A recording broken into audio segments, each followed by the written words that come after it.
here is what I'm going to talk about.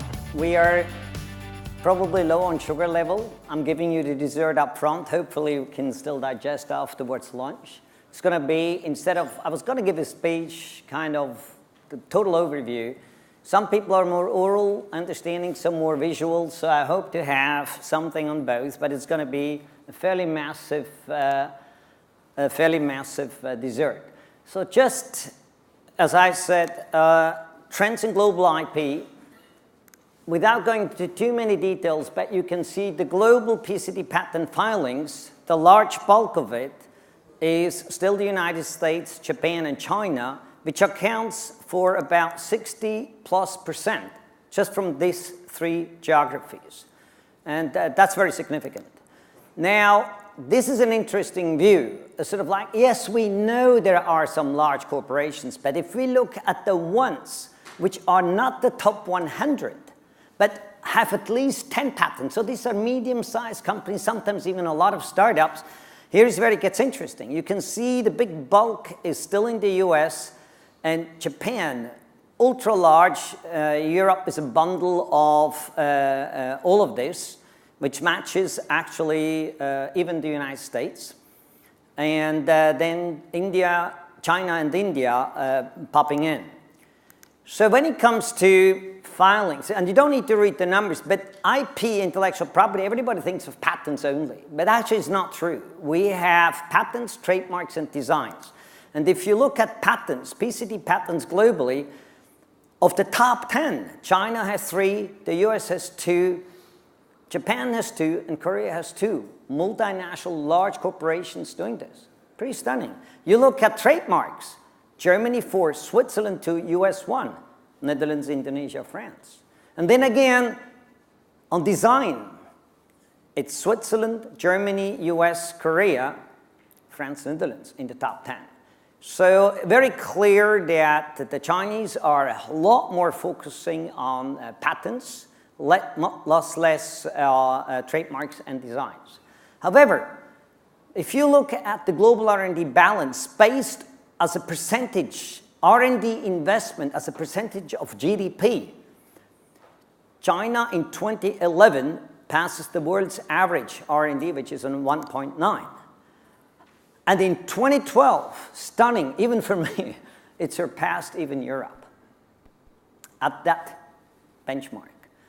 So we all knew that China was kicking in a lot in patents. However, another interesting thing, and we are talking about here the globalization of venture capital, startups, innovation, and corporates going global.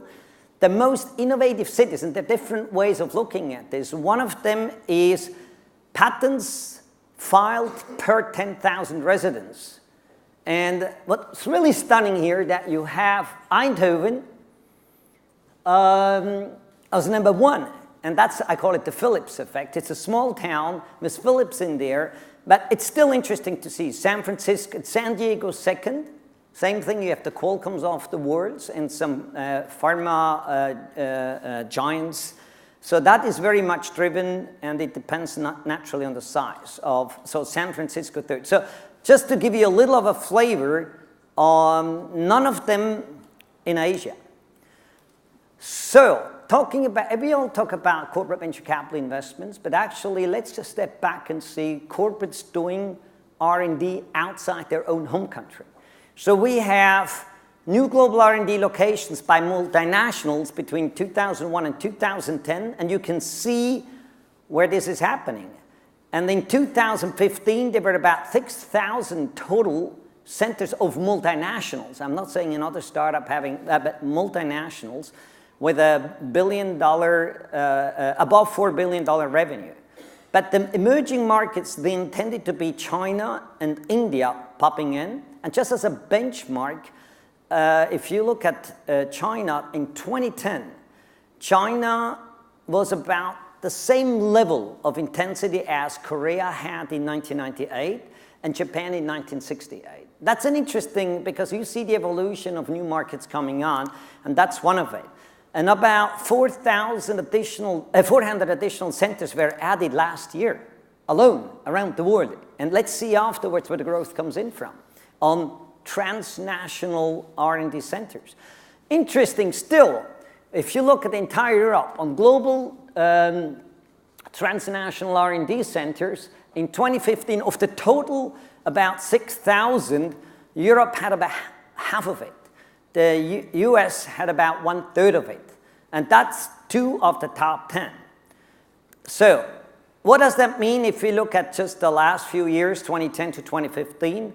About, of the roughly 2,000 additional R&D centers, 800 were in advanced nations, and for the first time, there were about 1,000 more corporate R&D centers in emerging markets. I think that's a big stepping stone out here.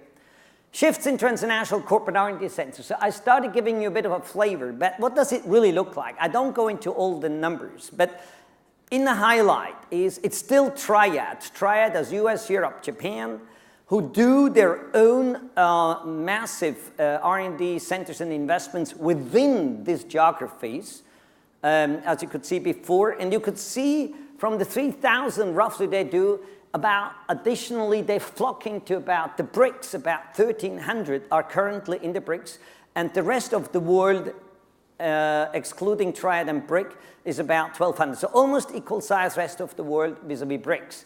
That's where the Triad, and then you have the BRICS investing, but the large bulk, as you can see summarized on the right-hand side, it's still the Triads that dominate, but let's have a look at this. This is now 2016 snapshot of American corporate R&D centers outside their own turf, their own cities, where the city headquarters is, which is even within the United States, but then also looking at overseas. And you can see a lot of smaller bubbles popping up, and this is a 2016 snapshot. No time to do the 2010. You would see at 25 and 2010, very little small dots in the Asia-Pacific region apart from some mature other nations. Now, China is kicking in big time. We know it. I showed a few slides last year. China now ranks 7th, has about 212 of the 6,400 global R&D centers, but they mainly do this through a lot of acquisitions. Now, the Huaweis of the world and so on, some of them set up their own centers, but a lot of it happens actually through R&D and through acquisitions and then setting up their, increasing their transnational centers. And these are just some of the brand names you're aware of, or some of them you better be aware of. As it happens, so from 2010 to 2016, they just doubled up in national R&D centers. Now, there's some correlation about innovation happening. So if you look at Nobel Prize winners, the very large bulk is still in US and in Europe. That's what you can see. That's another, just one other touch point. If you looked at the top ranking academic institutions overall, you can see that of the top 10 ranked, and they're annually ranked actually, of the top 10 are 8 US and 2 UKs. It's Oxford and Cambridge. If you look at the next tier, the top 100, they're almost all of them in the developed world. And it's only when you go from 100 to 200, they're starting getting scattered. And then you look at 200 to 500. That's the rise of China and the other emerging markets now coming in, right? So they still have a way to go, and we expect a lot more to come from them. Looking at corporates doing innovation, and where do they tap into outside innovation? For years and years, it was the corporate venturing, and there has been enough discussions on this. But if you dice and slice the top 7 industry sectors and take the 30 top companies into this and look at where they have sourcing and focusing on accessing innovation and tapping into innovation, it used to be corporate venturing. You can see within a few years, we had this amazing rise of the accelerators and incubators. Now, has it been a hype? There have been discussions already on some panels, but it's interesting to see that around 2014, 13, 14, that's where we could see all the rise in all the nations and governments and institutions, universities, and anyone kicking into this. Now, do you really know the entrepreneur's needs? I'm asking here particularly the corporates. A lot of guys think they know, and I agree, actually, after talking to many of them, they did. So with Stanford once, I was involved in a 380,000 company research in 26 countries on startups, looking at the first 5 and 10 years of their growth path on successful growth strategies. And later on, I was involved in the Genome Project, and here is some very first material coming out of it. And I'll show you a few slides. Very stunning, cool stuff. If you look at from an entrepreneur's perspective, the number one item still is funding. But I'm coming to more granular stuff in a minute. Funding, market access, technical expertise, business expertise are the top 3, 4. A lot less on talents and access to facilities. So that is the needs when asked by the entrepreneurs. And then you look at the needs ranked, as we just had, by importance, and you look at all the different players from incubators, accelerators, which are the dark greens, to venture capital funding, university, public sector, corporations, business angels, and others. So let's focus a little bit on the corporates. Where do entrepreneurs prefer their partners to have? Market access, very clearly, number 1. Corporates. And where the corporates are in second place is technical knowledge and expertise. And the third one is the business knowledge expertise. This is what entrepreneurs really want. And then we have 4, 5, 6. So that should be reflected somewhere in your strategies as well. I know through a lot of discussions we hear it, and I know you're part of it. I love this one. I tell you what it is. When asking the hundreds and hundreds of entrepreneurs about their global connections, and we all talk about global connectivity and innovation and everything going global. I love startups going global. I'm an investor myself, global. I spent last half of my 35 years career in corporations and half of it back in academia in the last 17 years. But I'm still doing investments. I actually increased my investments. As I've reached 60, I'm doing some more. So what this looks at the top innovation hotspots in the world. The line thickness shows where entrepreneurs have their own connections in another major hotspot. And it's very clear. It's Silicon Valley, London, New York. That's where it is. And if I show you now where the top ranking, the entrepreneurs ranking their connections to the very most, Silicon Valley, London, Singapore, New York, Sydney, Tel Aviv, and so on and so on and so on and so forth. I was a little bit surprised to see that China came actually much later in 12 and 14 than I anticipated, because it's still relatively difficult for a young startup to be in the Chinese market, as an example. But the same was true accessing India. So are the local guys strong enough, or is it that complicated? But the truth is, from the academic research side, corporates have a 2 to 3 times higher ratio when engaging in a startup to have a successful internationalization outcome. So that's very important. It's more than twice. It depends a little bit on the regions, right? And the majority of the markets where they come from, with corporates actually really helping and taking them overseas. Not much. I don't go into the details, but if you look at the top part and the lower part, and you look for funding changes that came in the last 5, 6, 7, 8 years, very clear. You can see there on the top, historically, Series A, Series B, Series C, by the stage of development of the company, while right now, when I look at startups and I invest in startups, you get from pre-seed, you get seed, you get even second seed, Series A. So you can see Series A really shifted up. And that's part of it, a lot to do with the funding availabilities that have changed dramatically over the last few years.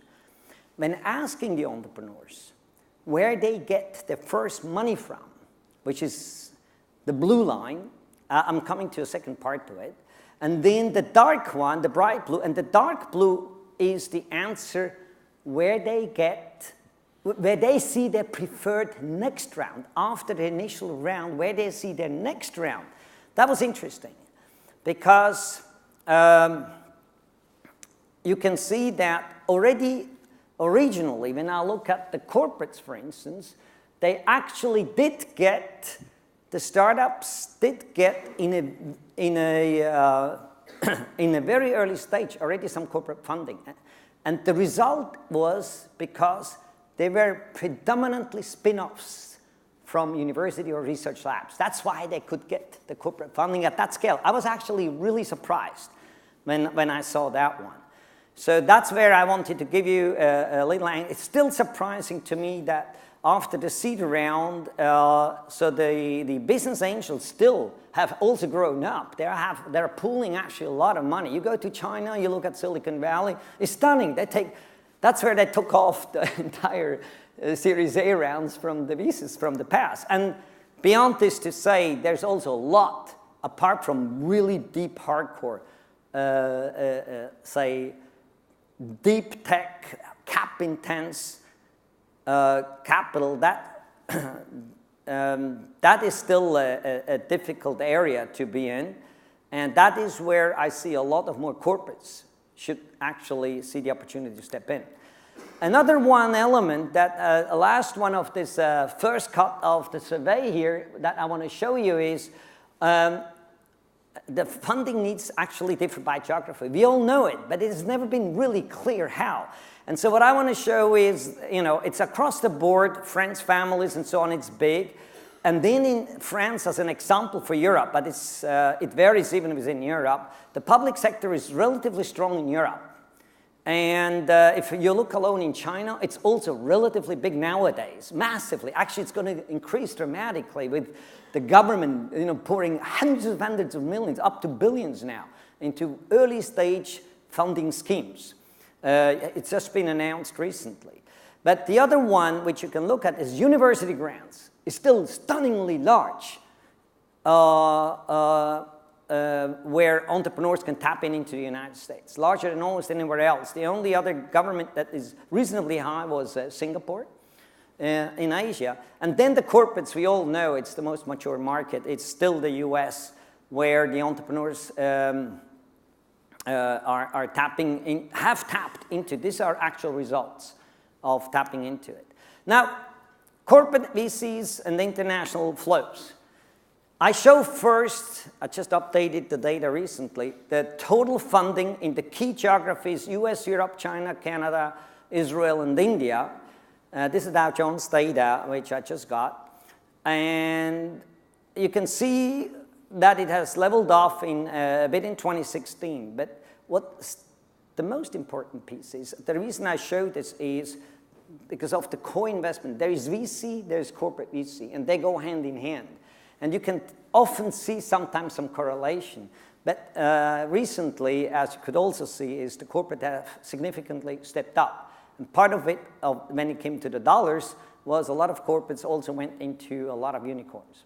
Good or bad news, that's another story. But what has changed dramatically in the last 5 years, the United States share on global venture capital used to be 14 years in a row, anywhere from 65 to 75% of total VC funding was the United States. It's down to 46, and it has continually come down, mostly at the expense of Asia, driven by China, and India is sort of just undergoing another hard time. It probably crashed in half, just half. I have some data. Oh, I took the slide out. There was no time for it, sorry. But now, as we have the venture data, I'm looking at over the last few years, in every of the geographies, and this is all the material which you have and will find, and there's some more material coming out from Global Corporate Venturing and the analytics team, the growth of new corporate venture programs around the world. And just to make sure, the Russian part, the rest of the world, Middle East and Africa, they're still at a very small scale compared to what you see in Asia Pacific, for example, or Europe has kicked in. Again, that means what? The more teams are coming up, there will be a lot more deployed. And the strategies you learn from all your colleagues here. So this is what we have summarized on a single chart. Again, as in venture capital, stunningly, in the US has almost in the same percentage come down from 70% in 2012 to 50%. So it's almost a perfect match, even as a percentage base between VC and corporate VCs around the world.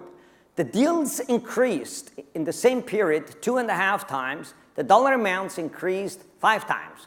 So I call it the unicorn hype. If you look at mature markets, US, Europe, it is very consistent with maybe one shift only. It's IT, healthcare, media, and financial services as the top 3, 4.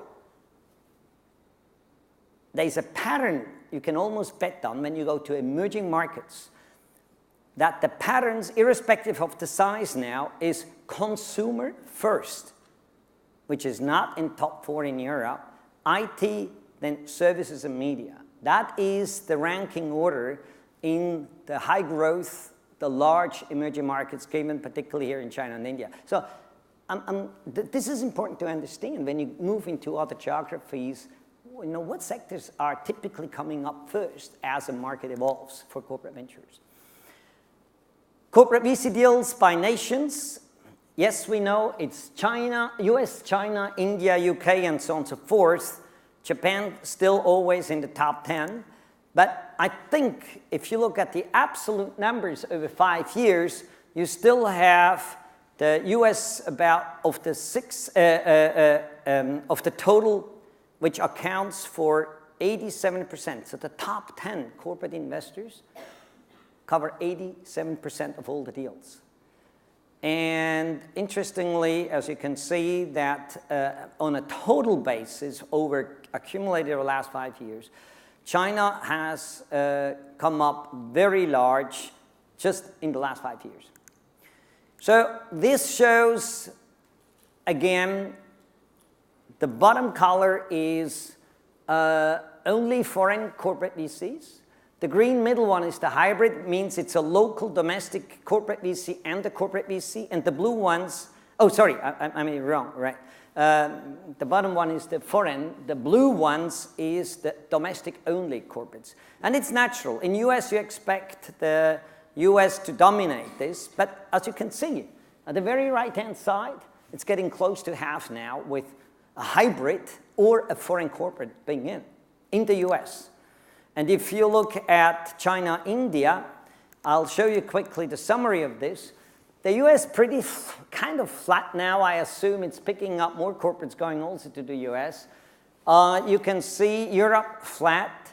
Then China, very clear. We all know the rise of domestic corporate. It was flat the previous 5 years, pretty much. The foreigners dominated it, right? But the last 5 years, the Chinese themselves locally have kicked in. You look at India. India is still, I call it the 5-6 years corporate and VC jet lag. You know, I expect the Indians coming in as well, I assume, any time to catch up with the 5-7 years jet lag to China. So another thing is corporates going really global. So this shows the Americans investing internationally. So the corporate deals in 2016, again, it's from Global Corporate Venturing here, is 764 deals last year. US corporates investing domestically, but they did 285 deals internationally. So they did about 1,000 plus deals in total, of which about a quarter outside the United States. However, if you look at the 764, which came from domestic, this was topped with another 451 from overseas. So I'm showing you quickly now a few geographies and the same theme that you see 205 deals regionally in Europe invested. even more, 53% went outside Europe. That was stunning. And then you look at about a quarter came in somewhere from overseas. Personally, I expect this to be picked up higher. Why? The foreign portion coming in, because some Asians, and we've heard this on the panels before, valuations are in a way dramatically better. I have a slide coming up on this. APAC, you have almost a similar balance of almost half-half domestically and the rest out of Asia and Pacific, invested somewhere else, and it's still a smaller portion actually going. So it's a net outflow versus an inflow here.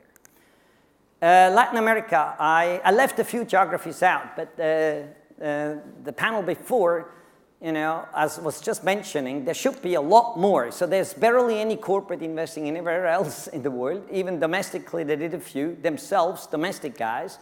But you did see an outflow, which is an inflow into Latin America, which was higher, but at an absolute scale of 17 deals last year, it's still marginal. So we need to put this into absolute perspectives here. Then the corporates going global across the 6 largest geographies investing, who are the ones who are consistently under the top 10? Intel, 5 of the 6 geography, always number 10. So these guys are really all over. Qualcomm in 4 of the 6, GE in 3 of the 6, and then there were 5 other large corporates in 2 consistently being in the top 10. So the guys who have been around and been talking at all this conference for the years, yes, they are. Here a little cleanup on the myth. How many corporates acquire their own startups in which they have invested in? On a global scale, you can see it even came down. This is something entrepreneurs are always scared of. And I always show this to my entrepreneurs and my students and the executives, and I say, there's not that much to worry, because in the first, when they are first-time entrepreneurs, that's what they are scared of.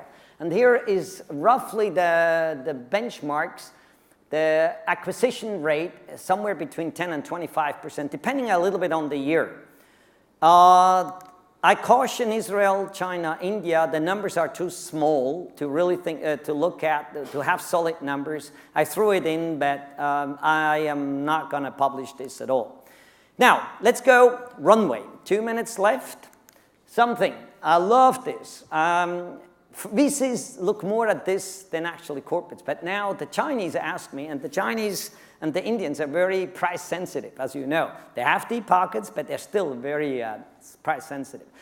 If you look at arbitrage of a Series A, pre-money valuations, you have, as an example, New Zealand, 2.2 million, 6 for specific type of companies, same sector. You already up to Taiwan, you have 155, so 1.5 times higher valuation. Same between Singapore and Japan. And then you look at between the first and the second group, it's anywhere from about 200% to 400%, so 2 to 4 times. And then you can see over to the US, which has a 23 million valuation in specific sectors that we looked at. And that's, again, a total range, think of this, of 6 to 10 times, roughly, on arbitrage. So I don't want to spend too much. This is what I specialize in. I look at early emerging stage companies. And if you wait too late to take them international, someone else will have taken that space. So don't wait too long to take them global. And corporates can do this quicker than anyone else. Maybe Martin can too. So let's quickly look at the global median rounds in early stage versus later stage in terms of round sizes with or without corporate. So in gray, no corporate VC, with corporate. So these are pretty much known type of numbers. But if you really look at this, it is on a global scale, it is very significant. Now, why is that? Is that because they're coming in very late stage, or what is the reason? I think I'll leave no time for it. I'll leave that discussion up to panels. It's 2 to 3 times. Another thing is global median years from VC investment to exit is, with the exception of the financial crisis, it is no VC versus with corporate VCs. They're just hanging much longer. And I can tell you already now that if you don't have a VC into a VC round, the dynamics is first of all very different. Time to exit significantly longer. So I try to balance typically in my own investments to bring in, if a corporate comes in, I try to bring in most cases, a VC along for multiple reasons. Then that was stunning. This is corporate, global corporate venture data. This was only looking at the first corporate VC investment to an exit where a corporate is in. And it was dramatically low. I just got this data.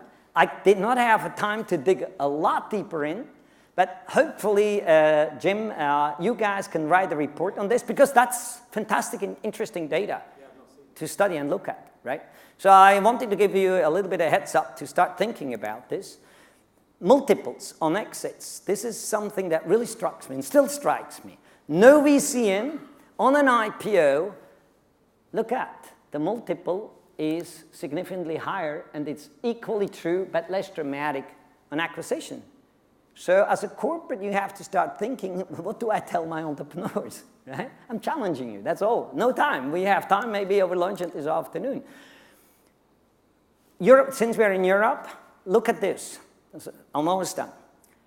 This looks at the percentage of US buyers of European companies. And the reason, and you watch this, I show you this for a particular reason. Because, here is the slide. Europe sucked until about 2008-9 into 10. With a lousy performance vis-a-vis the United States. You know, top IRR max min, but even the median or the top quartile in green was nowhere. Europe was nowhere. If those who were in Sonoma, Jim asked me to show that slide again, is if you look at the US top, bottom, and then the medians of top, median, bottom quartile, guess what? Europe for the first time is surpassing the United States, and I love it. I indicated this 3-4 years ago. People laughed at me, particularly the Americans laughed at me. But we have to look into the details then. I don't want to go in. I can only tell you the pool is a lot smaller. That's one thing. There's a lot less money available here in Europe. So they're technically more conservative, really investing in better deals. And the reason I showed you the previous slide on exits in the United States, a large bulk of the return came in with a low entry dollars or euros into European startups exiting in the United States at the almost market rate. Give a 10% discount roughly off, shave it off. You have a massive multiple. So IPOs, multiples, US versus Europe, the US still beats up Europe. When it comes to acquisitions because of the exits overseas, that's where it is. Right? Good. I'm done. Thank you very much.